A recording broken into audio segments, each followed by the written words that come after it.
ಹರೇ ಶ್ರೀನಿವಾಸ, ಗುರು ರಾಘವೇಂದ್ರ. ನನ್ನ ಆತ್ಮೀಯ ಅಧ್ಯಾತ್ಮ ಬಂಧುಗಳೆಲ್ಲರಿಗೂ ಕೂಡ ಅನಂತ ಶಿರಸಾಷ್ಟಾಂಗ ಪ್ರಣಾಮಗಳು.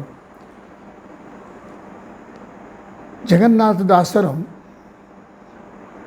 ಮಂಗಲಾಚರಣ ಸಂಧಿಯಲ್ಲಿ ಆದ್ಯ ಪದ್ಯದಲ್ಲಿ ಮತ್ತು ನಾಂದಿ ಪದ್ಯದಲ್ಲಿ ಶ್ರೀರಮಣಿಕರ ಹರಿಕಥಾಮೃತ ಸಾರ ಗುರುಗಳ ಕರುಣದಿಂದ ಪನಿತು ಪೀಡುವೆ ಪರಮ ಭಗವದ್ಭಕ್ತರಿದನಾದರದಿ ಕೇಳುವುದು ಅಂಬಲ್ಲಿ ಮತ್ತು ಶ್ರೀರಮಣಿಕರ ಕಮಲ ಪೂಜಿತ ಅಂತಕ್ಕಂಥ ಎರಡನೇ ನರಸಿಂಹದೇವರ ಸ್ತೋತ್ರಾತ್ಮಕವಾದ ಪದ್ಯದಲ್ಲಿ ಏನು ಮಾಡಿದ್ದಾರೆ? ನಮನ ಹೇಳಿದ್ದಾರೆ, ನಮಸ್ಕಾರ ಹೇಳಿದ್ದಾರೆ, ಪೂಜಾ ಹೇಳಿದ್ದಾರೆ. ನಮಸ್ಕಾರ, ಪೂಜಾ, ಸ್ತೋತ್ರ ಮೂರನ್ನು ಹೇಳಿದರು. ಅದರ ಮೇಲೆ ಒಂದು ಪ್ರಶ್ನೆ ಬಂತು. ದೊಡ್ಡವರು ಪ್ರಶ್ನೆ ಮಾಡಿಕೊಂಡ್ರು, ಅಲ್ಲ ಎಲ್ಲದಕ್ಕಿಂತ ಅತ್ಯಂತ ಶ್ರೇಷ್ಠವಾದದ್ದು ಧ್ಯಾನವಲ್ಲವ? ಧ್ಯಾನದ ಬಗ್ಗೆ ಹೇಳಿಲ್ಲ. ಎಷ್ಟು ನಮಸ್ಕಾರ ಮಾಡಿದರು, ಎಷ್ಟು ಸ್ತೋತ್ರ ಮಾಡಿದರು, ಎಷ್ಟು ಪೂಜಾದಿಗಳನ್ನು ಮಾಡಿದರು, ಅದೆಲ್ಲವೂ ಕೂಡ ಧ್ಯಾನದ ಮುಂದೆ ಕಮ್ಮಿ ಆಗ್ತದೆ. ಧ್ಯಾನದಲ್ಲಿ ಅದರ ಬಗ್ಗೆ ವಿಜಯರಾಯರು ಒಂದು ಸುಳಾದಿಯನ್ನೇ ಹೇಳಿದ್ದಾರೆ. ಅದನ್ನು ನಾವು ನಿನ್ನೆ ನೋಡಿದ್ವಿ. ಆ ಸುಳಾದಿಯ ರೂಪಕಲ್ಪನೆ ನೋಡಿದ್ವಿ. ಅದು ಎಷ್ಟು ಅಪೂರ್ವವಾಗಿದೆ. ಇವರು ಹೇಳ್ತಾರೆ ಧ್ಯಾನದಲ್ಲೇ ಎಲ್ಲ ಅಡಕ ಅಂತಂತಾರೆ. ಮತ್ತು ಇಂಥ ಧ್ಯಾನದ ಬಗ್ಗೆ ಯಾಕೆ ವಿಜಯಪ್ರಭುಗಳು ಜಗನ್ನಾಥದಾಸರು ಒತ್ತು ಕೊಳ್ಳಿಲ್ಲ? ಯಾಕಂದರೆ ಉಪಾಸನೆಯನ್ನು ಹೇಳ್ತಕ್ಕಂಥ ಇದು ಭಗವಂತನ ಉಪಾಸನೆಯ ಪ್ರಕ್ರಿಯೆ ಹೇಗಿರಬೇಕು ಅಂಬೋದನ್ನು ತಿಳಿಸಿಕೊಡ್ತದೆ ಈ ಪದ್ಯ. ಮೊದಲೇ ಆದ್ಯ ಪದ್ಯ ಏನದಲ್ಲ, ಉಪಾಸನ, ಭಗವಂತನ ಉಪಾಸನೆ ಹೇಗಿರಬೇಕು ಎಷ್ಟು ಸುಂದರವಾಗಿ ಹೇಳಿದ್ದಾರೆ ಅಂದರೆ, ಶ್ರೀರಮಣಿ ಕರಕಮಲ ಪೂಜಿತ ಚಾರು ಚರಣ ಸರೋಜ ಬ್ರಹ್ಮ ಸಮೀರ ವಾಣಿ ಫಣೀಂದ್ರ ವೀಂದ್ರ ಭವೇಂದ್ರ ಮುಖವಿನಿತ ಅಂತ ಈ ಪದ್ಯದಲ್ಲಿ ಲಕ್ಷ್ಮಿ ಭಗವಂತನ ಪಾದಗಳನ್ನು ಒತ್ತುತ್ತಾ ಇದ್ಲು. ಅಂದರೆ ಪಾದದಿಂದ ಪ್ರಾರಂಭ ಮಾಡಿದ್ದಾರೆ. ಹೌದು, ಶಾಸ್ತ್ರಗಳು ಕೂಡ ಏನು ಹೇಳ್ತಾವಂದರೆ ಭಗವಂತನ ಉಪಾಸನೆಯನ್ನು ಮೊಟ್ಟ ಮೊದಲಿಗೆ ಪ್ರಾರಂಭದಲ್ಲಿ ಮುಖದಿಂದ ಮಾಡಬಾರ್ದು, ಪಾದದಿಂದ ಮಾಡಬೇಕು ಅಂತ ಇರೋದು. ಪಾದದಿಂದ ಮೇಲೆ ಹೋಗ್ತಾ ಹೋಗ್ತಾ ಹೋಗ್ತಾ ಅವಯವಗಳನ್ನು ಚಿಂತನೆ ಮಾಡಬೇಕು.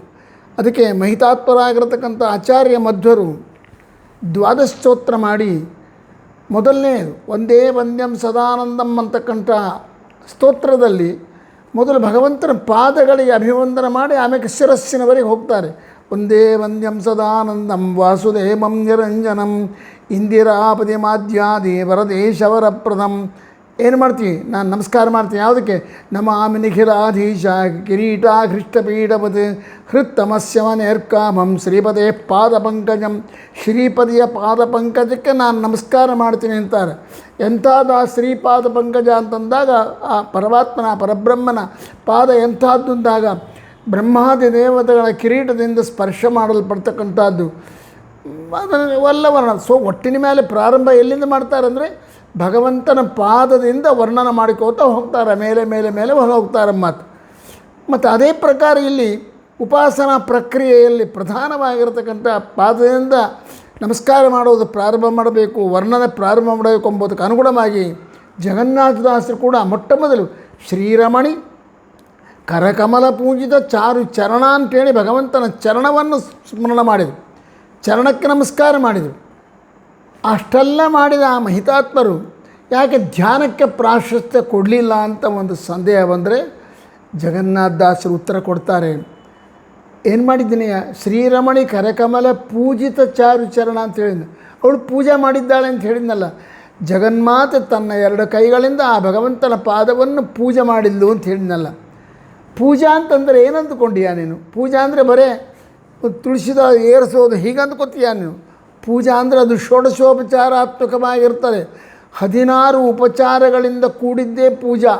ಯಾವುದೋ ಒಂದು ಅಭಿಷೇಕ ಮಾಡೋದು, ಸಾಲಿಗ್ರಾಮನಿಟ್ಟು ಸಾಲಿಗ್ರಾಮಕ್ಕೆ ಅಭಿಷೇಕ ಮಾಡೋದು, ಅಥವಾ ಒಂದು ವಿಗ್ರಹ ಇಟ್ಟು ಆ ವಿಗ್ರಹಕ್ಕೆ ಅಭಿಷೇಕ ಮಾಡೋದು, ಅದೇ ಪೂಜಾ ಅಲ್ಲ. ಬರೀ ಇಲ್ಲ ವಿಗ್ರಹಕ್ಕೆ ಸಾಲಿಗ್ರಾಮಕ್ಕೆ ಗಂಧ ಏರಿಸೋದೇ ಪೂಜಾ ಅಲ್ಲ. 16 ತರಹದ ಉಪಚಾರಗಳನ್ನು ಮಾಡಿದಾಗ ಅದು ಒಂದು ಪೂಜಾ ಅನಿಸ್ಕೋತದೆ. ಯಾವ 16 ತರಹದ ಪೂಜಾ ಉಪಚಾರ ಇದ್ದಾಗ ಮೊದಲು ಆವಾಹನ, ಆಮೇಲೆ ಆಸನ, ಧ್ಯಾನ, ಪಾದ್ಯ, ಮೊದಲು ಬಂದು ಕೂಡಲೇ ಪಾದ್ಯ ಕೊಡಬೇಕು, ಅರ್ಘ್ಯ ಕೊಡಬೇಕು.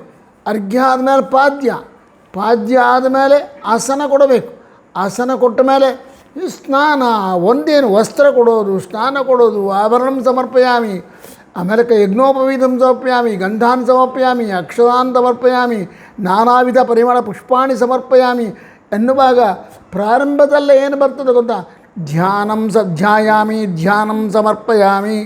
ಧ್ಯಾನವನ್ನು ಮಾಡಬೇಕು, ಮೊದಲು ಬಂದ ಭಗವಂತನ ಬಗ್ಗೆ ಧ್ಯಾನ ಮಾಡಬೇಕು ಅಂತಿರೋದು. ಸೊ ಪೂಜಾ ಎನ್ನುವುದರಲ್ಲಿ ಧ್ಯಾನ ಅಡಕ.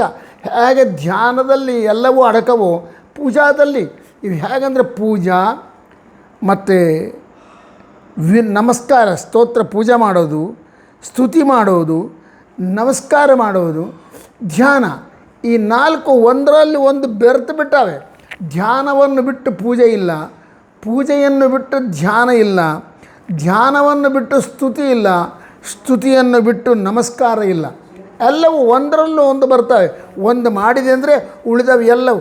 ಧ್ಯಾನ ನೀನು ಮಾಡಲಿಕ್ಕೆ ಕೂತಿ ಅಂದರೆ ಆ ಧ್ಯಾನದಲ್ಲಿ ಮಾನಸಿಕವಾಗಿ ನಮಸ್ಕಾರವೂ ಇರ್ತದೆ, ಆ ಧ್ಯಾನದಲ್ಲಿ ಮಾನಸಿಕವಾಗಿ ಸ್ತೋತ್ರವೂ ಇರ್ತದೆ, ಆ ಧ್ಯಾನದಲ್ಲಿ ಮಾನಸಿಕವಾಗಿ ಪೂಜೆನೂ ಇರ್ತದೆ. ಇದೇ ಪ್ರಕಾರ ಪೂಜಾ ಕೂತ್ಕೊಂಡಿದ್ದಂದರೆ ಪೂಜಾದಲ್ಲಿ ನಮಸ್ಕಾರ ಇರ್ತದೆ, ಪೂಜಾದಲ್ಲಿ ಸ್ತೋತ್ರ ಇರ್ತದೆ, ಪೂಜಾದಲ್ಲಿ ಮತ್ತು ಧ್ಯಾನವೂ ಇರ್ತಾರೆ. ಅದೇ ಪ್ರಕಾರ ಸ್ತೋತ್ರ ಮಾಡ್ತಾಯಿದ್ದೆ, ಅದರಲ್ಲಿ ಅಲ್ಲ ಈ ಪೂಜಾ, ಸ್ತೋತ್ರ, ನಮಸ್ಕಾರ, ಧ್ಯಾನ ಎಂಬುದು ಏನವಲ್ಲ, ಇವು ನಾಲ್ಕು ಒಂದನ್ನು ಒಂದು ಬಿಟ್ಟಿಲ್ಲ, ಒಂದರಲ್ಲಿ ಒಂದು ಬೆರೆತು ಹೋಗಿರ್ತಕ್ಕಂಥವು. ಅದ ಕಾರಣ ಮಾನ್ಯ ಮಾನವಿ ಜಗನ್ನಾಥದಾಸರು ಏನು ಪೂಜಾ ರಮಾದೇವಿ ಪಾದಕ ಪೂಜೆ ಮಾಡಿದ್ಲು ಅಂದರೆ ಅಲ್ಲಿ ಧ್ಯಾನಯುಕ್ತವಾಗಿ ಪೂಜೆ ಮಾಡಿದ್ಲು ಅಂತೆ. ಧ್ಯಾನವನ್ನು ಬಿಟ್ಟಿಲ್ಲ, ಪೂಜಾದಲ್ಲಿ ಧ್ಯಾನ ಅಡಕ. ಮುಂದೇನಂತಾರೆ? ಬ್ರಹ್ಮ ಸಮೀರ ವಾಣಿ ಫಣೀಂದ್ರ ವೀಂದ್ರ ಭವೇಂದ್ರ ಮುಖ ವಿನುತ. ವಿನುತ ಅಂದರೆ ವಿಶೇಷವಾಗಿ ಸ್ತುತಿಸಲ್ಪಟ್ಟವನು. ಆ ಸ್ತುತಿ ಎಂಬುದೇನದಲ್ಲ, ಆ ಸ್ತುತಿಯಲ್ಲಿ ಆಟೋಮೆಟಿಕ್ಕಾಗಿ ಧ್ಯಾನ ಇದ್ದೇ ಇರ್ತದಮ್ಮ. ಅದೇ ಪ್ರಕಾರ ಮುಂದೇನು ಮಾಡ್ತಾರೆ? ನಾರಸಿಂಹನೇ ನಮಿಪೆ ಅಂತಂತಾರೆ, ನಮಸ್ಕಾರ ಮಾಡ್ತಾ ಇದ್ದೇನೆ ಅಂತಾರೆ. ಆ ನಮಸ್ಕಾರದಲ್ಲಿ ಮತ್ತೆ ಪುನಃ ಯಥಾ ಪ್ರಕಾರ ಧ್ಯಾನ ಅಡಕ. ಅದ ಕಾರಣ ನಮಸ್ಕಾರ ಅಂತ ಹೇಗೆ ಪೂಜಾ ಅಂದರೆ 16 ಉಪಚಾರಗಳಿಂದ ಕೂಡಿಕೊಂಡಿರ್ತದೋ ಹಾಗೆ ನಮಸ್ಕಾರ ಅಂತಂದರೆ ಏನು ಅಂದ್ಕೊಂಡೀಯ? ಅದರಲ್ಲಿ 8 ವಿಧವಾಗಿರತಕ್ಕಂಥ ಅಷ್ಟಾಂಗ ಇರ್ತದೆ. 8 ಭಾಗಗಳಿಂದ ಕೂಡಿದ್ದೇ ನಮಸ್ಕಾರ. ಯಾವುದದು? ಉರಸ ಶಿರಸ ದೃಷ್ಟಿಯ ಮನಸ ವಚಸ ತಥಾ ಪದ್ಭ್ಯಾಂ ಕರಾಭ್ಯಾಂ ಜಾನುಭ್ಯಾಂ ಪ್ರಣಾಮೋ ಅಷ್ಟಾಂಗ ಈರಿತಃ. ಉರಸ, ನಾವು ನಮಸ್ಕಾರ ಮಾಡಬೇಕಾದ್ರೆ ಉದ್ದಕ್ಕೆ ಮಲ್ಕೊಂಡ್ಬಿಟ್ರೆ ಅದು ನಮಸ್ಕಾರ ಆಗೋದಿಲ್ಲ. ನಮ್ಮ ಎದೆಯನ್ನು ಮೊದಲು ಭೂಮಿಗೆ ತಾಗಿಸ್ಬೇಕು. ಆಮೇಲೆ ಏನು ಮಾಡಬೇಕು? ಶಿರಸ್ಸನ್ನು ನಮ್ಮ ತಲೆಯನ್ನು ಆ ಭೂಮಿಗೆ ತಾಗಿಸ್ಬೇಕು, ಹಣೆಯನ್ನು ತಾಗಿಸ್ಬೇಕು. ಉರಸ ಶಿರಸ ದೃಷ್ಟಿಯನ್ನು ಭಗವಂತನ ನೋಡುವಂತೆ ಮಾಡ್ತಾ ಇರಬೇಕು. ಮನಸ್ಸನ್ನು ಅಲ್ಲಿ ಲಗ್ನ ಮಾಡಬೇಕು. ಸೊ ಮನಸ್ಸನ್ನು ಲಗ್ನ ಮಾಡುವುದು ಅಂತಂದರೆ ಧ್ಯಾನನೇ ಅದು, ಅದಕ್ಕಿಂತ ಬೇರೆ ಎಲ್ಲೇ ಇಲ್ಲ.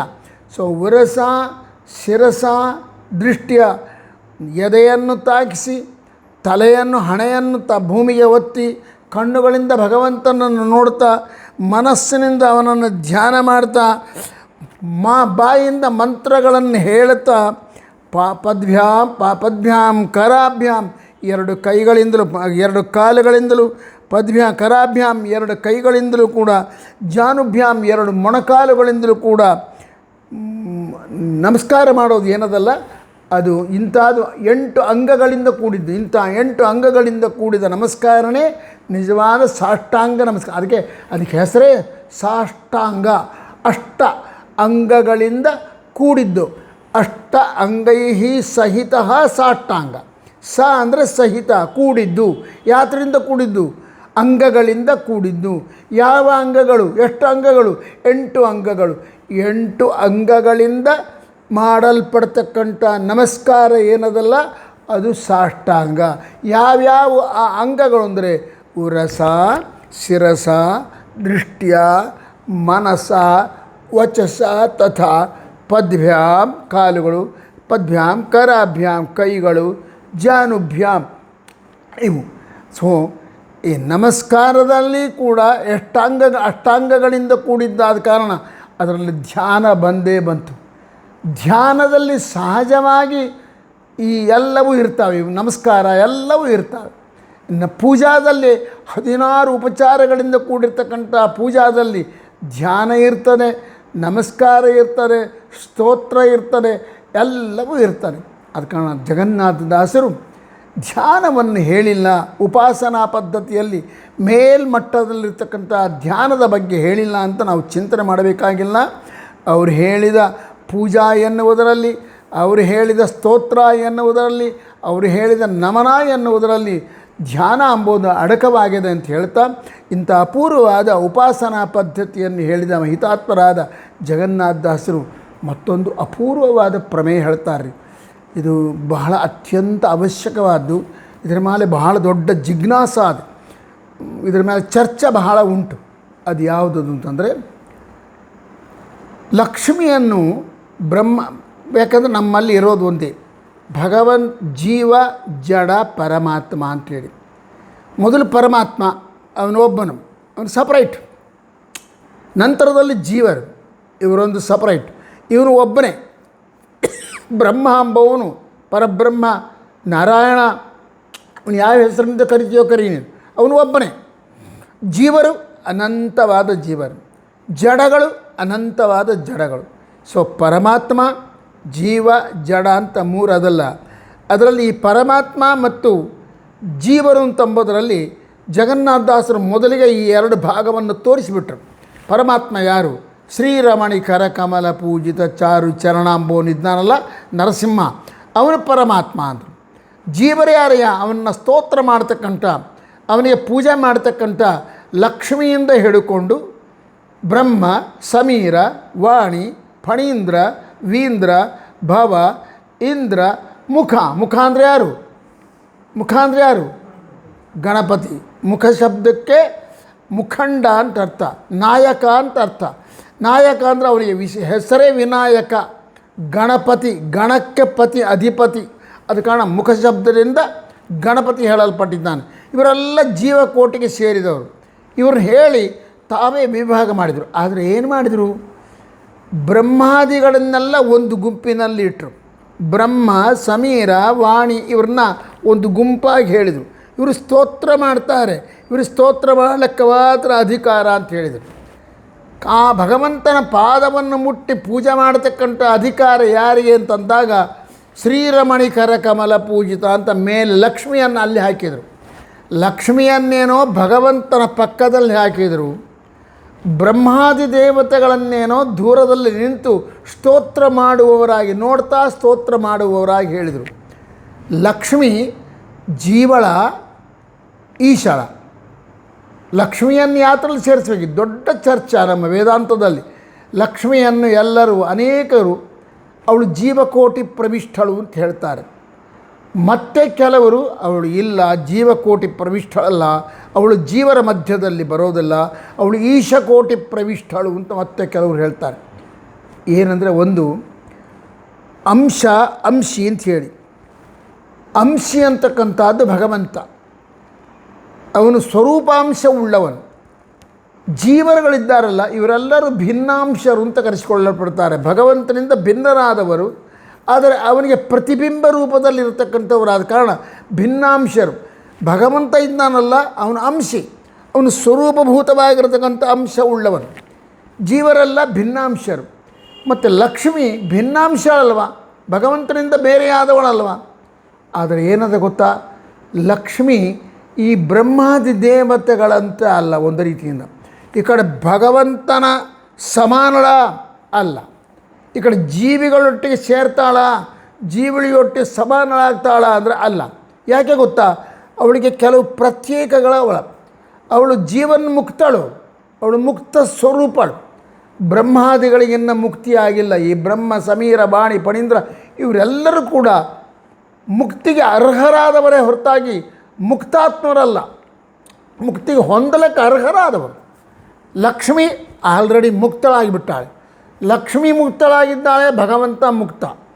ಇನ್ನು ಭಗವಂತ ಅಪ್ರಾಕೃತವಾದ ಶರೀರವುಳ್ಳವನು. ನಾವು ಅದನ್ನು ನೋಡಿವೆ. ಶ್ರೀರಮಣಿ ಪರಮಾತ್ಮನ ಕಾಲನ್ನು ಕಮಲಕ್ಕೆ ಹೋಲಿಸಿದರು, ಪರಮ ಲಕ್ಷ್ಮಿಯ ಕೈಯನ್ನು ಕಮಲಕ್ಕೆ ಹೋಲಿಸಿ ಅಲ್ಲಿ ಸ್ಪಷ್ಟ ಮಾಡಿದರು. ಯಾಕೆ ಎರಡನ್ನು ಕಮಲಕ್ಕೆ ಹೋಲಿಸಿದರು ಅಂದರೆ, ಅವಳು ಅಪ್ರಾಕೃತಳು, ಭಗವಂತನು ಅಪ್ರಾಕೃತ. ಇದನ್ನು ನಮಗೆ ಸ್ಪಷ್ಟ ಮಾಡಲಿಕ್ಕಾಗಿ ಎರಡು ಪರಮಾತ್ಮನ ಪರಬ್ರಹ್ಮನ ಕಾಲನ್ನು ಕಮಲಕ್ಕೆ ಹೋಲಿಸಿ, ಲಕ್ಷ್ಮಿಯ ಕೈಯನ್ನು ಕಮಲಕ್ಕೆ ಹೋಲಿಸಿ ಉಪಮಾನನೇ ಇಲ್ಲ ಎನ್ನುವ ರೀತಿಯಲ್ಲಿ ನಟಿಸಿದರು. ಕಾರಣ ಏನಂದರೆ ಅವಳು ಅಪ್ರಾಕೃತಳು, ಇವನು ಅಪ್ರಾಕೃತ. ಅವನು ಮುಕ್ತ, ಇವಳು ಜೀವನ್ಮುಕ್ತಳು, ಇವಳು ಮುಕ್ತಳು. ಇನ್ನು ಎರಡನೇದು, ಅವಳಿಗೆ ಅಜ್ಞಾನಾದಿಗಳಿಲ್ಲ, ಯಾವ ತರಹದ ಅಜ್ಞಾನಾದಿಗಳಿಲ್ಲ. ಅವಳಿಗೆ ದೇಹದ ವಿಯೋಗ ಎಂಬುದಿಲ್ಲ. ಬ್ರಹ್ಮಾದಿಗಳಿಗೂ ದೇಹ ಹೋಗ್ತದೆ, ಅವರು ಕ್ಷರರು, ನಾಶ ಹೊಂದತಕ್ಕಂಥ ಶರೀರ ಉಳ್ಳವರು ಬ್ರಹ್ಮಾದಿ ದೇವತೆಗಳು. ಲಕ್ಷ್ಮಿ ಶರೀರ ನಾಶ ಆಗುವುದಿಲ್ಲ, ಅವಳಿಗೆ ಹೊಸ ಶರೀರ ಬರೋದು ಎಂಬುದಿಲ್ಲ.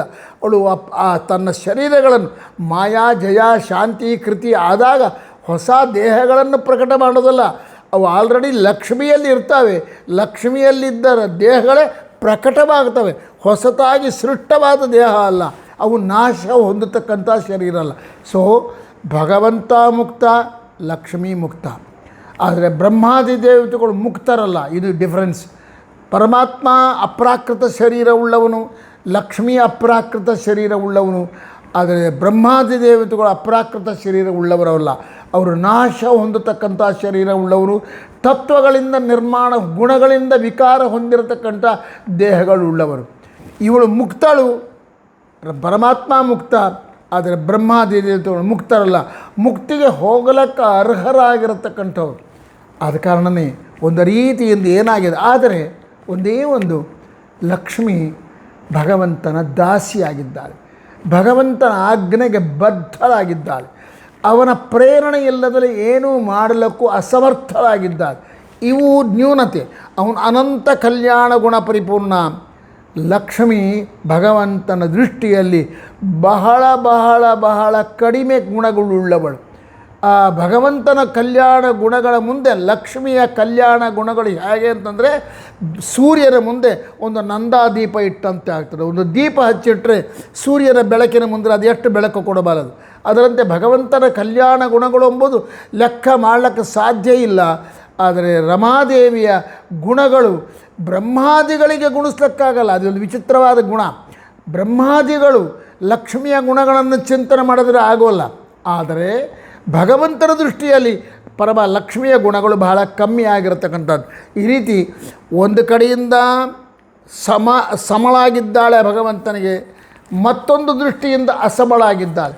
ಇಂಥ ಜಗನ್ಮಾತೆಯನ್ನು ಏನಂತ ಚಿಂತನೆ ಮಾಡಬೇಕು ಎಂಬುದನ್ನು ದೃಷ್ಟಿಯಲ್ಲಿಟ್ಟುಕೊಂಡು ಜಗನ್ನಾಥದಾಸರ ಮನಸ್ಸು ಯಾಕಡೆ ಅಂದರೆ ಅವಳು ಈಶಕೋಟಿ ಪ್ರವಿಷ್ಟಳು ಅಂತ ಹೇಳಬೇಕು ಅಂತ ಅಂದ್ಕೊಂಡು ಭಗವಂತನೊಟ್ಟಿಗೆ ಅವಳನ್ನು ಸೇರಿಸಿದರು. ಶ್ರೀರಮಣಿ ಕರಕಮಲ ಪೂಜಿತ ಚಾರು ಚರಣ ಅಂತ ಹೇಳಿದರು. ಆದರೆ ಬ್ರಹ್ಮ ಸಮೀರ ವಾಣಿ ಫಣೀಂದ್ರ ವೀಂದ್ರ ಭವೇಂದ್ರ ಮುಖ ವಿನುತ ಅನ್ನುವಲ್ಲಿ ಈ ಜೀವಗಣವನ್ನೆಲ್ಲ ಒಂದು ಪ್ರತ್ಯೇಕ ಮಾಡಿ ರಮೆಯನ್ನು ಜೀವಗಣದಿಂದ ಭಿನ್ನಳನ್ನಾಗಿ ಮಾಡಿ ಅವಳು ಈಶಕೋಟಿ ಪ್ರವಿಷ್ಟಳು. ಆದರೆ ಮತ್ತೆ ಕೆಲವರು ಹೇಳ್ತಾರೆ, ಇಲ್ಲ, 3 ತಂಡ ಇಲ್ಲಿ. ಒಂದು ಲಕ್ಷ್ಮೀ ಈಶಕೋಟಿ ಪ್ರವಿಷ್ಟಳು, ಅದನ್ನು ಬೇರೆ ಹೇಳಬಾರ್ದು ಎಂಬೋರು ಒಂದು. ಮತ್ತೊಬ್ಬರು ಇಲ್ಲ, ರಮಾದೇವಿ ಈಶಕೋಟಿ ಪ್ರವಿಷ್ಟಳು ಹೌದು, ಅವಳು ಜೀವಕೋಟಿ ಪ್ರವಿಷ್ಟಳು ಹೌದು ಅಂತ ಹೇಳ್ತಕ್ಕಂಥವ್ರು ಮತ್ತೆ 2. ಇನ್ನು ಮೂರನೇವ್ರು ಯಾರು ಅಂತಂದರೆ ರಮಾದೇವಿಯನ್ನು ಪೂರ್ಣ ಜೀವಕೋಟಿಯಲ್ಲಿ ಇರತಕ್ಕಂಥವಳು ಅಂತ ಹೇಳೋರು. ಅಂದರೆ ರಮೆಯನ್ನು ಜೀವಿಯನ್ನಾಗಿ ಹೇಳುವವರು ಒಂದು ಗುಂಪಾದರೆ, ರಮೆಯನ್ನು ಈಶಕೋಟಿ ಪ್ರವಿಷ್ಟಳನ್ನಾಗಿ ಹೇಳುವವರು ಒಬ್ಬರಾದರೆ, ರಮೆಯನ್ನು ಈಶಕೋಟಿ ಮತ್ತು ಜೀವಕೋಟಿಯಲ್ಲಿ ಪ್ರವಿಷ್ಟಳಾದವಳು ಅಂದರೆ ಅಪ್ರಾಕೃತ ಶರೀರಾದಿಗಳು ನಿತ್ಯ ಮುಕ್ತಿತ್ವಾದಿಗಳು ಇರುವುದರಿಂದ ಅವಳು ಈಶಕೋಟಿ ಪ್ರವಿಷ್ಟಳು. ಅವಳಿಗೆ ಭಗವದ್ ಅಧೀನತ್ವ ಇರೋದರಿಂದ, ಭಗವದನ ಆಜ್ಞಾಕ್ಕೆ ಅಸ್ವತಂತ್ರತ್ವ ಇರೋದರಿಂದ ಅವಳು ಜೀವಕೋಟಿ ಪ್ರವಿಷ್ಟಳು ಅಂತ ಚಿಂತನೆ ಮಾಡ್ತಕ್ಕಂಥವ್ರಿದ್ದಾರೆ. ಇಂಥ ಅಪೂರ್ವವಾದ ಪ್ರಮೇಯವನ್ನು ಒಂದು ರೀತಿಯಿಂದ ಸೂಚನೆ ಮಾಡಿ, ಆದರೆ ನಮಗೊಂದು ಪ್ರಶ್ನೆ ಏನು ಗೊತ್ತನಾ, ವ್ಯಾಖ್ಯಾನಕಾರರು ಆ ರೀತಿ ಮಾಡ್ತಾ ಹೋಗ್ತಾರೆ. ಮತ್ತು ಜಗನ್ನಾಥದಾಸರಿಗೆ ಯಾವುದರ ಕಡೆ ಒಲವು? ಲಕ್ಷ್ಮಿಯನ್ನು ಈಶಕೋಟಿ ಪ್ರವಿಷ್ಟಳನ್ನಾಗಿ ಚಿಂತನೆ ಮಾಡ್ತಾ ಇದ್ದಾರಾ, ಇಲ್ಲ ಜೀವಕೋಟಿ ಪ್ರವಿಷ್ಟಳನ್ನಾಗಿ ಮಾಡ್ತಾ ಇದ್ದಾರಾ, ಇಲ್ಲ ಜೀವಕೋಟಿ ಮತ್ತು ಈಶಕೋಟಿಯಲ್ಲಿ ಪ್ರವಿಷ್ಟಳನ್ನಾಗಿ ಮಾಡ್ತಾ ಇದ್ದಾರಂದರೆ ಅವರ ಮೊದಲನೆಯ ಪ್ರಯೋಗ ನೋಡಿದಾಗ ಶ್ರೀರಮಣಿ ಕರಕಮಲ ಪೂಜಿತ ಚಾರು ಚರಣ ಸರೋಜ ಅಂತ ಹೇಳುವ ಆ ವಾಕ್ಯ ಏನದಲ್ಲ, ಆ ವಾಕ್ಯದ ಒಂದು ಚೆನ್ನಾಗಿ ಚಿಂತನೆ ಮಾಡಿದರೆ ನಮಗೆ ಸ್ಪಷ್ಟವಾಗಿ ಗೊತ್ತಾಗೋದು ಜಗನ್ನಾಥದಾಸರ ಹೃದಯ ಏನದೆ. ಲಮಾದೇವಿ ಜೀವಕೋಟಿ ಪ್ರವಿಷ್ಠಳಲ್ಲ, ಈಶಕೋಟಿ ಪ್ರವಿಷ್ಠಳು ಅಂತಕ್ಕಂಥ ಒಂದು ಆಲೋಚನೆ ಬರ್ತಾರೆ. ಆದರೆ ಇದರ ಮೇಲೆ ಕೆಲವರು ಪ್ರಶ್ನೆ ಮಾಡ್ತಾರೆ, ಈಶಕೋಟಿ ಪ್ರವಿಷ್ಠಳು ಅಂತ ರಮಾದೇವಿಯನ್ನು ಹೇಳಿಬಿಟ್ರೆ ಅವಾಗೇನಾಗ್ತು ಗೊತ್ತಾ? ಏಕಮೇವ ಅದ್ವಿತೀಯಂ ಬ್ರಹ್ಮ, ಭಗವಂತ ಎಂಬುವನು ಒಬ್ಬನೇ ಇದ್ದಾನೆ, ಇಬ್ಬರಿಲ್ಲ ಅಂತ ನೀವು ಹೇಳ್ತಾ ಇದ್ದೀರಲ್ಲ, ಉಪನಿಷತ್ತುಗಳು ಹಾಗೆ ಹೇಳ್ತಾವೆಲ್ಲ. ಹಾಗಿರುವಾಗ ಲಕ್ಷ್ಮಿಯನ್ನು ಈಶಕೋಟಿ ಪ್ರವಿಷ್ಠಳನ್ನಾಗಿ ಮಾಡಿದಾಗ ಬ್ರಹ್ಮರು ಇಬ್ಬರಾಗಿ ಕೊಡ್ತಾರೆ. ಒಂದು ಲಕ್ಷ್ಮಿ ಒಂದಾಗ್ತಾಳೆ ಮತ್ತು ಪರಮಾತ್ಮ ಒಬ್ಬನಾಗ್ತಾನಲ್ಲ. ಇದು ಹೇಗೆ ಪರಿಷ್ಕಾರ ಮಾಡಬೇಕು ಎನ್ನುವ ಚಿಂತನೆ ಬಂದಾಗ ಅದ ಕಾರಣ ಹಾಗೆ ಅಂದ್ಕೋಬಾರ್ದು. ಅವಳು ಜೀವಕೋಟಿ ಪ್ರವಿಷ್ಠಳೂ ಆಗಿದ್ದಾಳೆ, ಈಶಕೋಟಿ ಪ್ರವಿಷ್ಠಳೂ ಆಗಿದ್ದಾಳೆ ಎಂಬ ರೀತಿಯಲ್ಲಿ ಪರಮಾತ್ಮನಿಗೆ ಬಹಳ ಹತ್ತಿರದಲ್ಲಿರತಕ್ಕಂಥ ಅವಳಿಗೆ ದಕ್ಷಿಣ ಅಂತಲೇ ಕರೀತಾರೆ. ಆ ರೀತಿ ಇದ್ದು ಪರಮಾತ್ಮನ ಪರಮಾನುಗ್ರಹಕ್ಕೆ ಪಾತ್ರಳಾದವಳು ಅಂತ ಚಿಂತನೆ ಕೊಡ್ತಾರೆ. ಹರೇ ಶ್ರೀನಿವಾಸ.